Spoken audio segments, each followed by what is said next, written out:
Hello दोस्तों, आज की कहानी है माँ पिता की छुट्टियाँ भाग 4। दोस्तों, हर सप्ताह सोमवार, बुधवार और शनिवार आपसे मिलेंगे एक नई कहानी के साथ सुबह 11:30 बजे।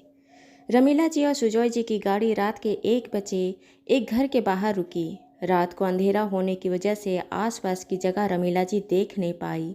घर के बाहर और घर के बाहर में बने दीवार से गाड़ी अंदर आते समय घर का हल्का झलक देखी थी। छोटा सा घर था। घर सुंदर लग रहा था। गाड़ी का दरवाज़ा सुजॉय जी रमीला जी के लिए खोले। रमीला जी हल्की सी मुस्कुराहट ले सुजॉय जी को देखी। गाड़ी से उतरते हुए खुद को एक कमसीन लड़की महसूस कर रही थी जो शादी कर अपने पति के साथ पहली बार घूमने आई है, और पति अपनी पत्नी को सर आंखों में बैठा उसे अपने जीवन की रानी, हमसफ़र, प्रेमिका होने का एहसास कराता है। यह एहसास ही रमीला जी के चाल में बदलाव ले आया। बेहद धीरे कदमों से गाड़ी से उतर सुजॉय जी के हाथों को थामे दोनों घर के अंदर आए। घर बहुत ही व्यवस्थित, सुंदर और शालीन था। घर की सजावट बहुत अच्छी थी। सफ़र में बहुत थके होने के कारण दोनों पति पत्नी बेडरूम में सो गए। सुबह आंख भीजते हुए जब रमीला जी उठी और कमरे की खिड़की के पर्दे को सरकाई तो आंखें खुली रह गई। खिड़की के कांच से छन कर आती सूरज की चमकीली पीली रोशनी से कमरा उजालों से भर गया। कमरे के दरवाजे को खोलकर बाहर आई तो बाहर एक छोटा सा डेक, घर के बाहर बैठने की जगह बना हुआ था, जहां 2 कुर्सी और एक टेबल लगी थी। रमीला जी चारों तरफ बस एकटक मंत्रमुग्ध होकर देखे जा रही थी। उन्हें इस जगह की खूबसूरती ने मंत्रमुग्ध कर दिया था। चारों तरफ दूर तक चाय की बागान, हरियाली से भरी बागान। उन्होंने कभी सपने में भी नहीं सोची थी कि जिस चाय की प्याली को चुस्की वो रोज़ सुबह सुबह शाम हौले हौले आराम से लेती है, उस चाय की बागान की खूबसूरती उसके स्वाद से भी कहीं ज़्यादा मनभावन होगी। दिमाग हर तरह के ख्याल, चिंता, खुशी, गम, मोह से मुक्त बस इन चाय की बगीचों में बंध गया था। तभी पीछे से सुजॉय जी आकर रमीला जी के कंधे को हल्के हाथ से छुए। रमीला जी उनके कंधे में सर टिकाकर कही, सुजॉय, आपसे शादी, बच्चे के बाद आपने आज तीसरा सबसे बड़ा तोहफा दिया है। मैं बता नहीं सकती कि मैं कितनी खुश हूँ। आपने मेरा दिल जीत लिया है। सुजॉय जी रमीला जी के चेहरे को देखते रहे और मुस्कुराते रहे, और रमीला जी चाय के बागान को देखते रही। रमीला जी खुद से कही, ये घर नहीं है, ये कॉटेज है। कॉटेज किराए में लिया गया एक घर होता है जिसे आप किराए में लेकर आप जाकर रहते हैं, छुट्टियां मनाते हैं। कॉटेज में कार्यरत बंदे ने दोनों पति पत्नी को चाय वहीं लाकर दी। दोनों चारों तरफ देखते अपने जीवन में कभी सोचे गए, प्लानिंग किए गए हसरत को याद कर रहे थे कि वो कितनी कोशिश किए लेकिन अपने हनीमून में कहीं जा नहीं पाए। आज वो सपना पूरा हुआ। चाय पीने के बाद दोनों नहा धोकर खाना खाकर तैयार हो गए। दोनों पति पत्नी पैदल ही निकल गए उन बागान के बीच। चलते चलते उन पौधों को छूते, सहलाते, काफ़ी दूर हंसते खिलखिलाते बस घूमते रहे। कहीं जगह देख छाँव में बैठ बातें करते और कभी खुशी से बस दूर तक देखते रहते।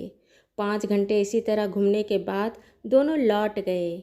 कॉटेज में दिन के करीब 3 बजे खाना खाए।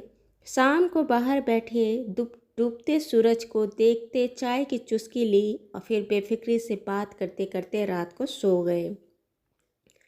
अगले दिन दोनों बस कॉटेज में ही रहे। छुट्टी के दिन बेपरवाह हो गुजारे। पूरा दिन रमीला जी 16 साल की लड़की की भांति चहकते रही। तीसरे दिन दोनों तैयार हुए। तब तक एक गाड़ी कॉटेज के बाहर आकर रुकी। कॉटेज से सटे पास के गांव जैसी जगह पर गए। वहां जंगल था। बीच जंगल में पहुंचने पर उन्हें बाँसों का घना झुरमुट मिला। रमीला जी को अपनी इच्छा पूरी करने की इच्छा जागृत हुई।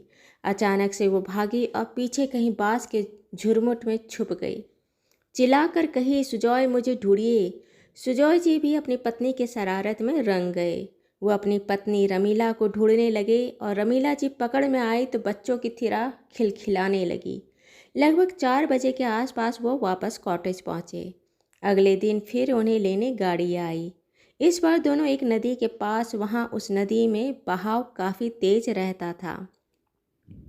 वहां आने वाले पर्यटक बोट में बैठ लाइफ जैकेट पहन हाथ में चप्पू ले नदी में उतर जाते। इसे कहा जाता बोट राफ्टिंग। सुजोय जी कहे, रमीला राफ्टिंग करोगी? रमीला जी एक कदम पीछे हटते हुए गई, ना बाबा ना, बुढ़ापे में हाथ पैर नहीं तुड़वाने, मेरी बस की बात नहीं। आपको करना है तो आप जाओ, मैं यहीं आपका इंतज़ार करती हूँ। सुजोय जी बोले, मेरा भी कुछ खास मन नहीं। दोनों नदी किनारे ही एक बड़े पत्थर पर बैठ गए। नदी के पानी में पैर डाले, हाथों से पानी को उठाए इधर उधर फेंकना कितना मज़ा दे रहा था। कुछ घंटे बैठने के बाद वो वापस चल पड़े कॉटेज की ओर। 4 दिन के ट्रिप के बाद रमीला जी और सुजय जी वहाँ से निकल पड़े। गाड़ी में सफ़र करते रमीला जी छोटे बच्चे की भांति पूछी, अब कहाँ जा रहे हैं? सुजय जी मुस्कुरा दिए। रमीला जी गुस्से का नाटक कर मुंह दूसरी तरफ फेर कर मुस्कुराई। सुजय जी मंजिल पर पहुंचने के बाद रमीला जी को आंख बंद करने को कहे। उसके बाद वो ले गए। जब रमीला जी आंखें खुली तो फिर खुशी से झूम गई। वो थी लेक के एक नाव में। वह नाव में घर बना था। नाव में बैठे आसपास की नज़र को निहारिए और नाव के किचन में ही बने वहाँ के लोकल खाने का मज़ा लीजिए। चलते नाव से लेकर किनारे ऊंचे ऊंचे नारियल पेड़ को देखना और एक जगह से दूसरी जगह तक नाव से ही घूमना कितना मनोहर था। एक दिन नाव में रहने के बाद दूसरे दिन वो घर की ओर वापस रवाना हो गए। ये 7 दिन जिंदगी से कैसे गुजर गए पता ही नहीं चला।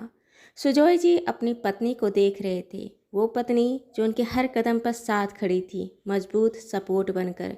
वही पत्नी अपनी पति से ऐसा तोहफा पा पुलकित थी। सुजोय जी सोच रहे थे, पत्नियां भी कितनी मासूम होती है। 4 दिन की छुट्टी में ही खुश हो गई। ये 4 दिन की छुट्टी में ही उसके मन में अपने पति के लिए कितना प्यार भर गया। सही में पत्नियां बेवकूफ़ नहीं, बस मासूम होती है। सुजोय जी रमीला जी को लेकर कहाँ गए? रमीला जी का कैसा व्यवहार रहा? क्या रमीला जी खुशी से झूम गई या सुजोय जी पर नाराज़ हुई? अपनी बेटी की शादी के पहले सुजोय जी रमीला जी को लेकर बाहर क्यों निकले? जानने के लिए देखिए कहानी का अगला भाग 4। दोस्तों, आपको ये कहानी अच्छी लगी हो तो इसे लाइक करें, शेयर करें